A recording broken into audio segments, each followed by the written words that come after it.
So I've been seeing a ton of videos come across my feed about how people who are having a spiritual awakening will not survive. And I was like, this is atrocious and has to be stopped and has to be talked about immediately. And so, yeah, in today's video, I'm going to explain what the signs, the common signs of a spiritual awakening are. I've been through one myself at 10 years old, mind you. And really just like, why I think you will 100% survive your spiritual awakening and just what to expect and how to actually navigate it and experience it, enjoy it, embrace it, and experience a lot more joy and ease with it. Because a spiritual awakening it can feel really dismantling. It can feel disorientating. It can feel overwhelming. It can feel disconnecting, right? Like you feel like a little alien on the planet.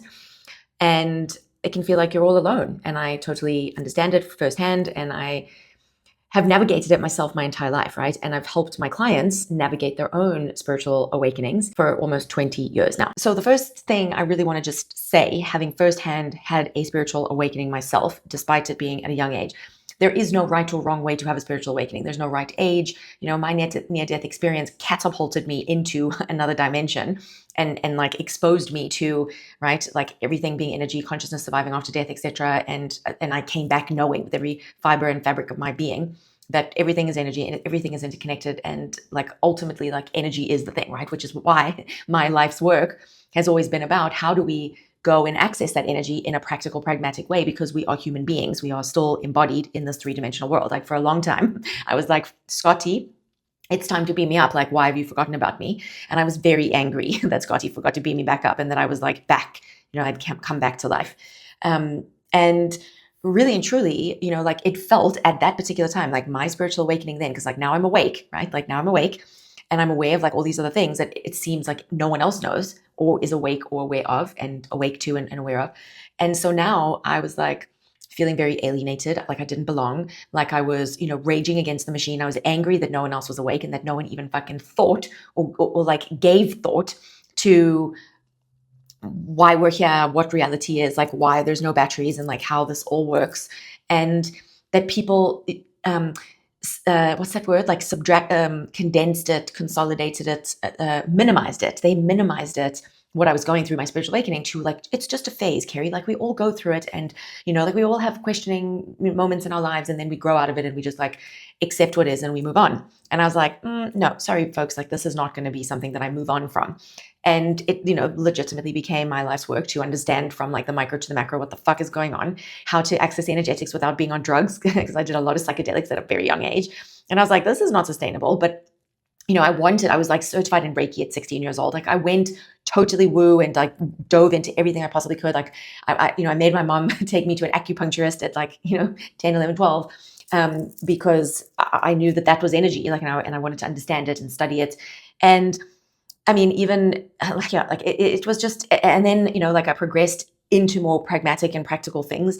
Like I thought, okay, well, psychology is going to help me understand it and really like give me the answers in philosophy. And, I'm going to study Buddhism and Taoism, and I'm going to like study with monks and, the ancient philosophies and understand it from that perspective. And because obviously like organized anthropomorphic religion, like did not answer any questions, like they were completely like none of that made sense to me. So I was like, okay, well, that's out the window. So I just kept traversing and being curious and investigating and finding. And as I now have subsequently come to find out, like my human design, if you know anything about human design, it is a very holistic, integrated system that integrates things like astrology and I Ching and the Kabbalah, and like just things that I've been interested in for like my whole life, basically. And only recently, a couple of years ago, discovered it and started to explore it and learn about it and get certified in it and apply it, right, and experiment with it. And I subsequently found out that my profile, right, like my purpose in life, you could call it, is a 1-3. So, and I'm designed, energetically designed, because human design is essentially like the science of differentiation as a energetic being, because that's ultimately like what I came back into life, right, at 10 years old, my spiritual awakening, I came back to like knowing that we are not just human beings. We are, and I don't even believe we are spiritual beings, right? Because even spiritual is a label that we are, that what I know is transcendent. We, in fact, are energetic beings having a very human experience, a three-dimensional experience. And therefore, I wanted to go and learn the things that were very practical and pragmatic, because like I knew that, besides doing drugs and besides, when I say drugs, like I mean psychedelics and exploring consciousness and all that kind of thing, it wasn't like fun. It was very exploratory. Besides doing those types of things, and besides like meditating on a mountaintop or like, contemplating my navel and doing all those types and activating my Merkaba and light body and blah, blah, like that wasn't fun. It wasn't sustainable. It wasn't like, I'm a human being. I want to go and like eat all the food and travel the world and be with all the people.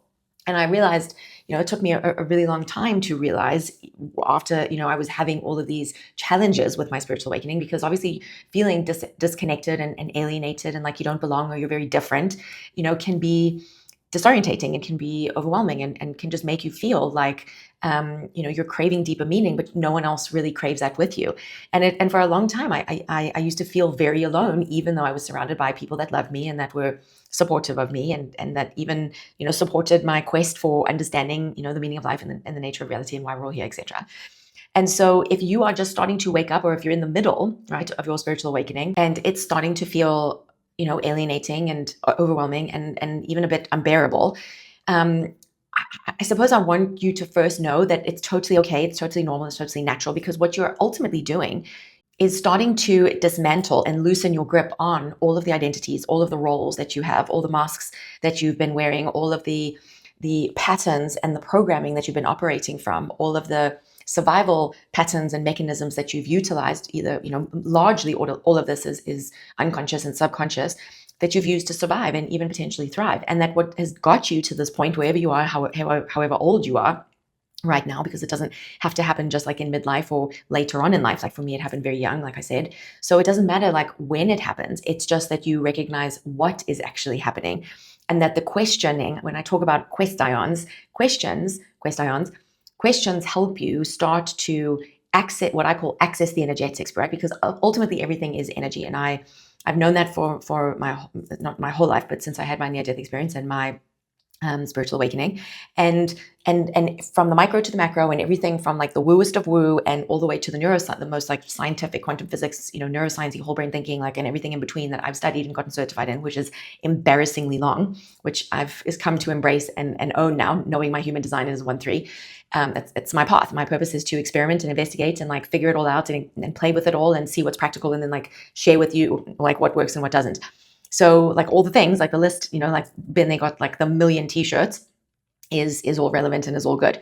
So when you start to what I call access the energetics, right? Because everything for me boils down to energy, right? Like quantum physics has completely, confirmed it, even though it's like still a bit wonky and weird and irrational and illogical, that like even like the seemingly physicality and reality, three-dimensional reality that we find ourselves interacting with and bumping up against doesn't feel very energetic or like right in nature. It's like it's pretty hard and like three-dimensional and like things are physical, and yet they're not, right? They're 99.99999% empty space and ultimately all just energy. So for me, it's always been like, well, how do we access the energetics of our words, our thoughts, our emotions, our feelings, our actions, and our behaviors, and the seemingly three-dimensional physicality and matter around us? And so for me, it was about learning and then teaching practical, pragmatic, accessible, duplicatable, replicatable frameworks, right? Frameworks that help us to access the energy that is manifesting and informing all, again, like on all levels of our being and our reality, words, thoughts, emotions, actions, everything, right? Like our feelings, our emotions, energy in motion, so that we can then like reprogram or manifest and reorganize our existing and ultimately resulting reality that we find ourselves in. And I've come across some really awesome ones and some really shit ones that just like, have no practical application, like are like way too complicated and like just don't actually help when it comes to like everyday life. And so I suppose what I first want to just, help you recognize is that when you start to ask more questions of your life, of your reality, of who you are, of what's important to you, because that is one of the biggest signs that you are having a spiritual awakening, right? You start to question reality and your life and what's meaningful, and like the things that were meaningful and important to you might not be as meaningful and inspiring and motivating to you. And you might be like, what's going on? And so these questions are really important, because the quality of the questions that you ask determine the quality of your resulting reality that you find yourself in. And when you're wanting to change any result or outcome in your life or your reality, it's really going to be about, okay, well, what is preventing you from getting it? What's in the way? What's blocking? What's stopping? Or what's working? And what do we need to amplify and optimize?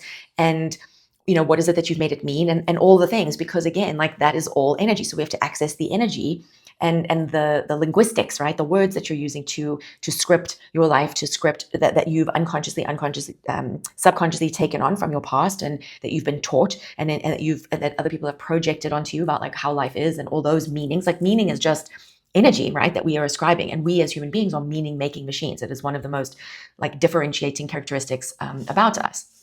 And so when you start to ask more questions and, like just crave having deeper meaning in your life, like that's like tick, okay, one sign, like there we go. That's a major one. When you start feeling alienated and disconnected, and like, you don't necessarily feel like you belong to the same groups, the same communities, the same interests, etc. That also could be like a big sign. When you start to feel more than you felt before, meaning like, okay, so we all know that there's like crazy shit going on in the world right now as of 2025, recording this video. And maybe you've never really given a lot of that, news and, all of the outside noise any sort of attention until now. And maybe it's because of all of those things, and maybe it's not. Maybe it's just because we are, as a collective consciousness, right, collective energy, we are waking up, we are evolving our consciousness and our awareness, and we are remembering with source energy. So the only thing I would say to be aware of, right, is that the ego wants to hold on to all of its pre-existing survival programs and mechanisms and patterns, because it feels that like as soon as you start to question, right, those things, those roles and those identities and those values, you're dismantling it, right? Like, and you're potentially threatening its existence. And the ego doesn't want to die, and it doesn't want to be, it doesn't want to cease to exist. And so you have to just start to recognize like that isn't you, right? Like you're not your thoughts, you're not your emotions, you're not all of that stuff, you're not your symptoms, you're not what you're, but there is an infinite intelligence that is informing that, right? Like your soul state. And so your soul state is the observer, ultimate consciousness observer. And when you become more accustomed to perceiving and observing and being curious and listening through that lens, right? That filter, rather than the filter of your ego and like what's right, like you will know that you're doing it when you start to hear the judgment, right? Of like when you judge yourself or others, of like being right and wrong, because you're perpetuating the duality and the polarity of the complementary opposite charges, that when those complementary opposite charges, the positive, the negative, come together in equal amounts, right, which they're always trying to do when they're trying to religate and unite, literally that is when we create light. That is literally when like you become enlightened, you have insight in the moment, you start to see, right, with clearer eyes, because you are no longer looking either, with hindsight, looking into the past, or projecting into the future and having fears and assumptions about like, what's going to potentially happen in the past. And usually past hurts inform future fears, right? So you're stuck in either the past or the future, but not the present moment. And so when you start to dismantle and go like, okay, well, my past doesn't even like my past and my future only exist like now in the moment. Like when do you go and access the past? Like you don't go somewhere like behind you to go and like access the past. You're accessing the past right here and right now as you like sit and listen to me. Or, you're accessing your future, like right here, you're planning it out. It's not like you have to go somewhere, like walk somewhere and like go and fetch it. Do you know what I mean? So even from a time point of view, like none of that is really true. So when you start to question your reality and like what's actually going on, you start to find out, and you start to have like a greater understanding and awareness of everything. And the rabbit hole gets deeper and deeper. And there's going to be even more stuff that you don't even know that you don't know, which is okay, because, it's okay to not know. And it's okay to just like accept that like we know, like possibly like, scratch of the surface.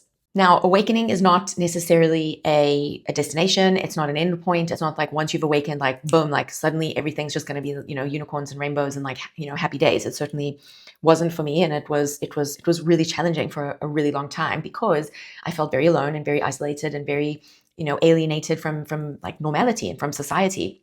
But here's the good news, is that these days, right, like now as you're watching this video, like we have collectively evolved so much. We are accelerating at like a rapid rate from an evolution point of view. So there's so many more people, right, that are available and accessible. And as you vibrate at the frequency that you are able to then like attract more of the people like me, like hi, right? And we now can start to essentially, right, like attract and co-create and manifest more of what it is that we would like, and what is important to us and what is important to you. That's really the most important, part of this video, is like whatever is aligned for you and really true for you. Now you have the opportunity to explore it, to investigate it, to question it, and to bring it in, to co-create with it, to bring it into your new reality that you find yourself in, because it's totally available and possible when you tune in, tap in, and turn on your soul state. And that is starting to inform and animate your resulting environment and reality. Now, here's one of the biggest traps that I fell into when I, right, like had my first spiritual awakening after my near death experience. And I like got involved in very woo spiritual, traditionally spiritual things, right? Like all the affirmations and meditations and the visualizations and the, going to retreats and yoga and ashrams, like, been there, done that, got that t-shirt, gurus and all the things. And like, I truly believed that being spiritual was superior to like everyone else. I was like, everyone's asleep, sheep, and I'm awake and I'm spiritual and like therefore I'm better. But what was that doing? Ultimately, it was just perpetuating the duality of judgment, right? Of good, bad, right, wrong. Like I'm right, they're wrong. I'm good, they're bad. And that wasn't helpful either. And that was just ego, right? And so just if there's anything I can encourage you to practice is collapsing the charge, collapsing the duality and the polarity that exists in every moment. There's just to the same degree that it is light and day right now, like, there's daytime sunlight right now. There is also nighttime and darkness to the same degree somewhere else, even though I can't see it simultaneously. So from a quantum physics point of view, that is Schrodinger's cat's like conundrum or whatever the word is. And it just basically means that we as human beings don't have the capacity, or like we've never been taught how to see both sides, the positive and the negative, in the same simultaneous moment, right? It's usually we can only do it in hindsight.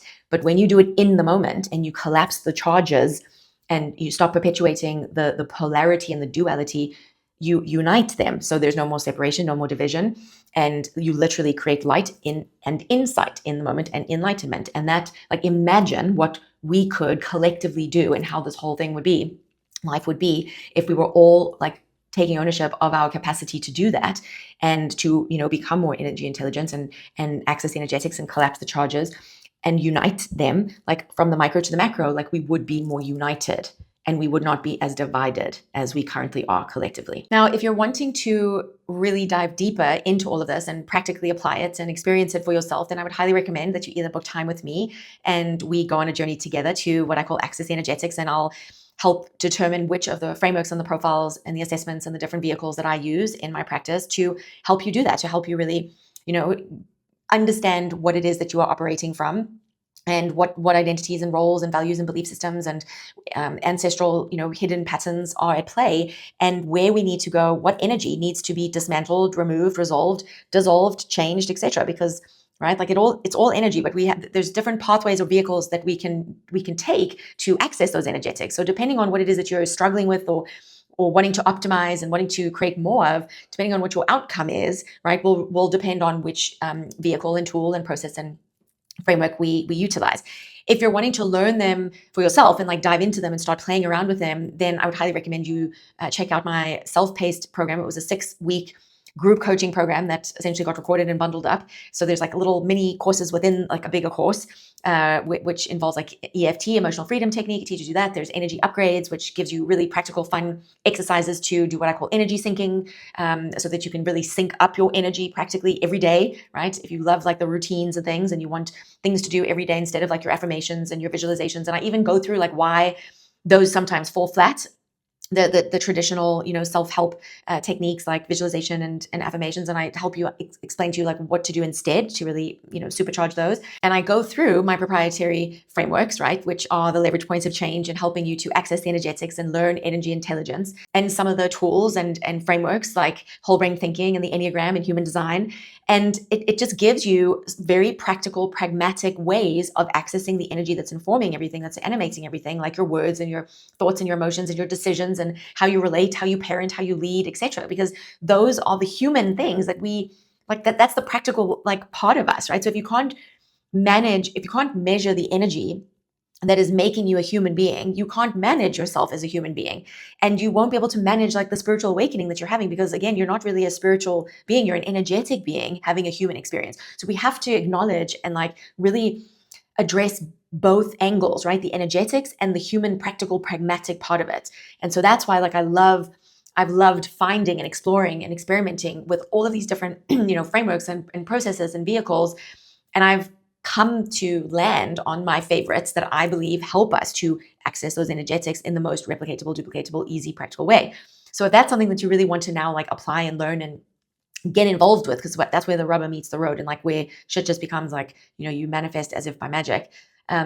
yeah, like you got to start learning them and practicing and applying them. Like we can't just like sit there and be like, okay, like everything's energy and like do our affirmations and visualize things in great detail and set goals. Like because there's limitations and restrictions to all those things, and there's reasons why they don't work. So if you're interested in all of that, definitely check out those two options below. I would love to meet you and have you part of my world.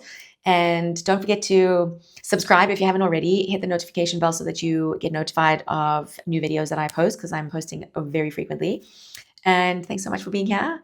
And good luck on your journey if I don't see you again. I hope that this video is giving you some insight and some comfort that you are not alone, that nothing's wrong with you, and that it's a really beautiful process. And yeah, I hope you embrace it and enjoy it. And I'll see you in the next video.